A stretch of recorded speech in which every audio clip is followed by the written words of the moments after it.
Hey guys, welcome to the Field of 68 YouTube channel. If you like what you see here, hit that subscribe button and you'll get more college basketball content just like this. Appreciate you being here.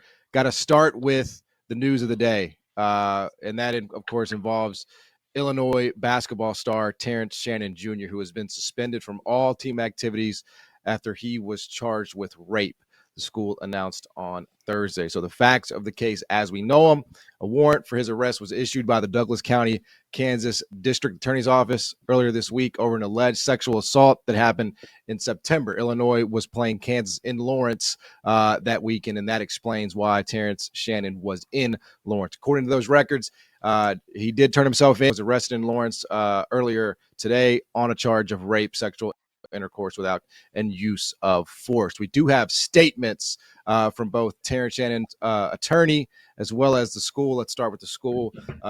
DIA and campus officials have been aware of a Lawrence police investigation into Shannon since late September, but until Wednesday had yet to receive actionable information.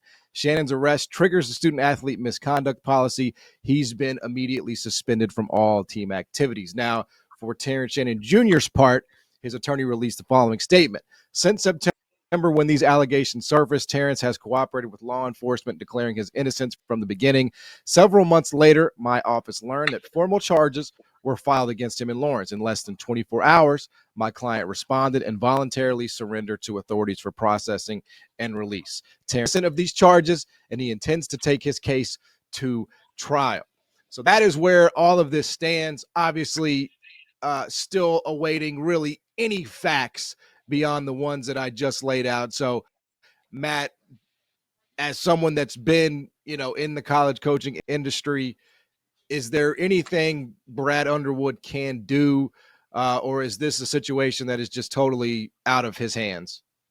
I think that it's totally out of his hands. I think anytime there's a legal matter, and Coach Underwood's been doing this too long, and has had too much success just to put a player out there on the floor just to win games, especially in a situation like this. The school's involved, the president's involved, the athletic administration's involved, from the AD to your sport oversight. I mean, everybody's involved in this situation. To just throw Terrence Shannon out there on the floor just to win games with a matter this serious. And, I'll let RC talk on this too. But, for us even to comment on it when we really don't have all the information from either side, no one's really saying a ton, is difficult for us to do in such a sensitive, matter. And there's two sides to this. There's two sides to the story. But for Coach Underwood, for him doing this, he's been doing it way too long and had too much success. This is not just his decision to put Terrence Shannon out there on the floor just to win basketball games. Not when you're dealing with something as serious as this. Yeah, only thing I'd like to add to that is just, our prayers should go out to everybody involved in this. This is just a tragic situation that happened, and for all parties involved, for Terrence Shannon and this, and again, we don't. It's not about guilt or innocence here. We're not judge or jury. No one is. We don't know anything. No one knows the facts of this case, but it's just an unfortunate thing. And prayers is to both sides that they can, that this situation just resolves itself in some kind of way, and whoever gets help that they need to move past it is the only thing I can comment about it right now. Until we get more information, it's just not much to say. There hasn't been anything said, in a formal sense. So it's difficult for us to even comment on that. So just continue prayers to those all parties involved. Agree completely.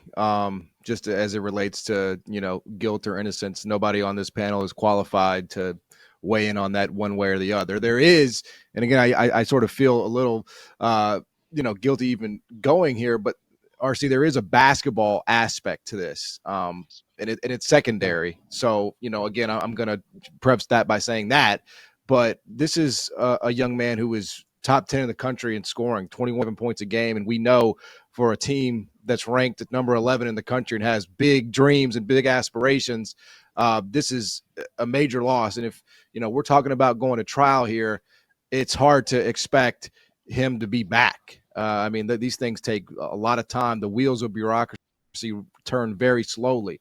So for Illinois' part in this, how can they, if at all, rebuild without Terrence Shannon Jr. on this team? You can't. I mean, it's you just can't. I think this is such a shock to everyone. Um, for coaches, for teammates, there's no preparation for anything like this. No one's, there's no handbook, there's no playbook for anything like this. You just, even Illinois is support. You just want to find the facts.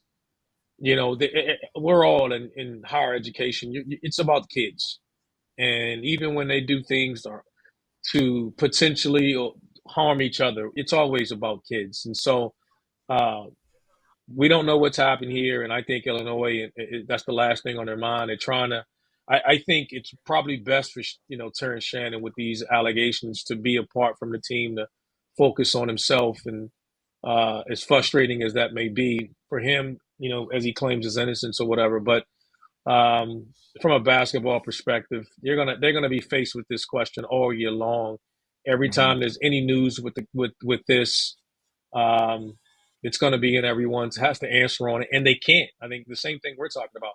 What is his teammates going to say? What is anybody expecting Brad Underwood to say? There's just not much anyone's going to be able to say other than a prepared statement, because they wasn't there. They don't know anything, either. So just a challenge, difficult thing again. And from a, this is basketball is a secondary thing here, and I don't know if this team can, will respond, and I don't know how they would if they tried. Yeah, Matt. I mean, is it? Go ahead, John. Go ahead. You're fine. I was just going to sort of. No, segue, I'm with RC. It just becomes. It's going to become the topic that everyone's having to deal with the media, from Brad Underwood to the players to everyone, and no one was expecting this, and how do they respond from it? Is again, I don't know that any of us, can comment on, hey, this is what this team needs. They lose one of the best players in the country. So that's clearly going to hurt their team in terms of trying to win a Big Ten championship in a league that is deep, it's balanced. We see what Purdue's doing, but the basketball piece of this whole deal is completely secondary. And like RC said, there's a lot of different pieces to this. There's a lot of different parts to this.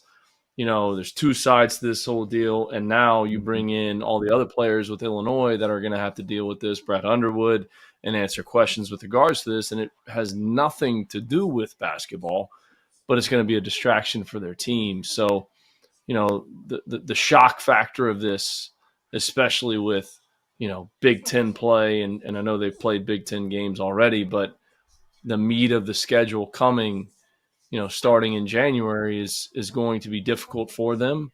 And it's not one of these things where, if you're Brad Underwood, you can go into the locker room and say, hey, let's rally around this. That's not this. This is not someone that got hurt. This is not, right. a situation like that. So this is not a rallying cry that you can do that around a situation that, is involving a matter as serious as this matter is. Yeah.